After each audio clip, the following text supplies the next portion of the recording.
What up, boys, and welcome back to yet another Wrath of the Lich King pre-patch gold farming video. So in today's video, we got a really interesting farm because it's not only raw gold that I've done a lot of lately, but this one, for me, made me way more gold than any of the other dungeons that I've done, but it's also based on the prices on your auction house. So definitely, if you join in on this video late and there's a million people in your realm doing it, naturally it's not going to be as good. So therefore, it's very important that you are subscribed to my YouTube channel. That way, you'll be notified whenever I upload these videos and you can jump on it straight away.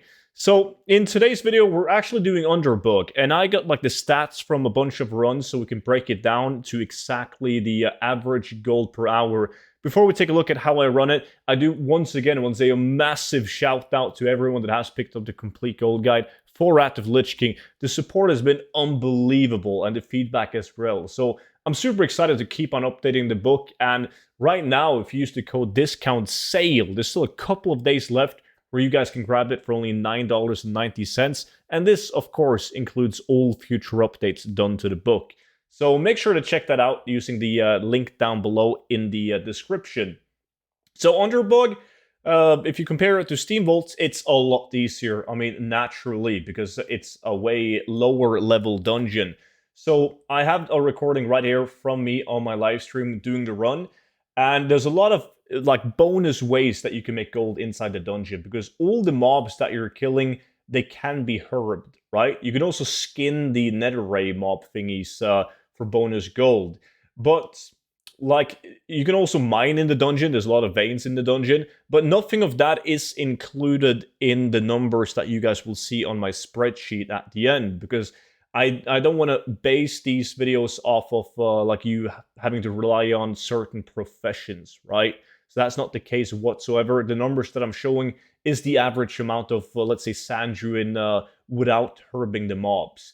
And that is one of the deal breakers for this farm, is the Sanjuin flower that you guys can get in Underbug. It's insane. Like, the gold per hour increases drastically with that. So the numbers that I was getting that you guys will see on the spreadsheet, like, I'm making more gold than that because I'm also herbing the mobs, I'm mining the veins and all of that, but it's not needed in order to make a really good gold per hour. So I don't actually do a full run of the Underbug. You guys are going to notice that. I clear the mobs up to the first boss, and then I kill a couple of more mobs before you get to like the area with humanoid mobs, and then I just jump down to the area where I'm at right now. But we're going to take a look at the spreadsheet while I farm this. So as you guys can see, like, the number of Sanjuin on top here, 26, 30, 28, 30, 31, 145 in total. An average of 29 Sanjuin like each run. Now, you also get around 30 gold of vendor trash. Now, you see the amount of greens on this list as well, but the vendor trash gold is with the greens included. The same thing as with the blue item that the boss drops. So it's like roughly an average of 30 gold each run. You also get primal life from killing the mobs, but you don't get that many. So, you know, it's just like another 2 to 3 gold each run in a primal life. And now I obviously also get all the other herbs and like fell iron, adamantite, and all of that I talked about, but it's not going to make it to this list. So the reason why this is so good is because I'm doing the runs in less than 12 minutes, which means that I can do 5 runs an hour. So just from vendoring the blue items and the trash and the green items, I'm making 150 gold an hour. That's without throwing anything up on the auction house.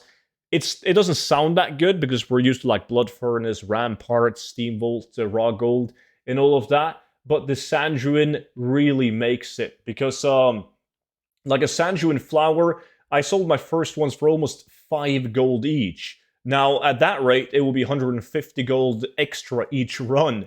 But then I sold a ton of them, like over 100 of them, like today.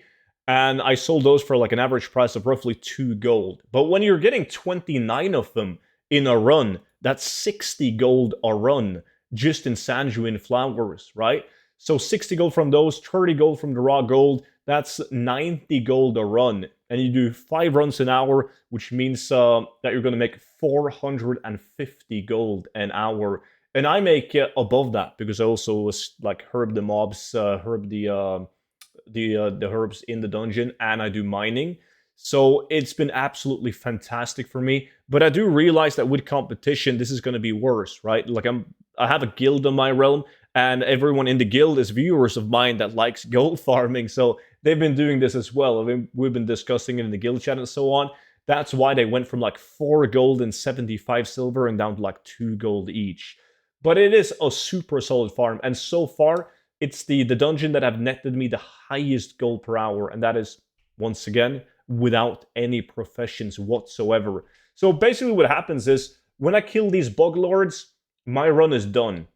Like, I'm finished with a run, no need to do it anymore. You can see I got 27 Sandruins on me right now, which was fairly low because I also herbed the mobs this run. And then I'm checking like the downstairs because they spawn, they respawn after killing the boss. There you go. That's one that I can pick up on the way out. So very important to check that. Sometimes there's 2, maybe even 3 of them that has respawn on the way out, right? So super solid gold farm, and the majority of the gold will be made of the trash items that you vendor, but it's only going to be good like depending on the price of your Sandruin, right? So as you can see, I sold them for 4 gold and 73 silver at the highest. But I have an average price of 1 gold and 95 silver because I sold a bunch of them for way less. But that is still very good because I sold 138 of them, made 269 gold from those. So super solid farm. Wanted to throw it out there so you guys can test something different. So you're probably tired of running the same dungeons over and over again. But yes, if the price isn't good for the Sandruin, you're not going to make a lot of gold. So you got to calculate that. An average of 29 Sandruin each run. But that was pretty much it for today's video, though. So as I said, make sure that you guys subscribe to the YouTube channel, and you'll be notified whenever I upload another video like this one. And if you haven't already, make sure to check out the complete gold guide for Wrath of the Lich King Classic, which is linked down below. And don't forget to use the discount code SALE to get it for only $9.90. But until the next one, see you then. Thank you so much for watching. Bye-bye.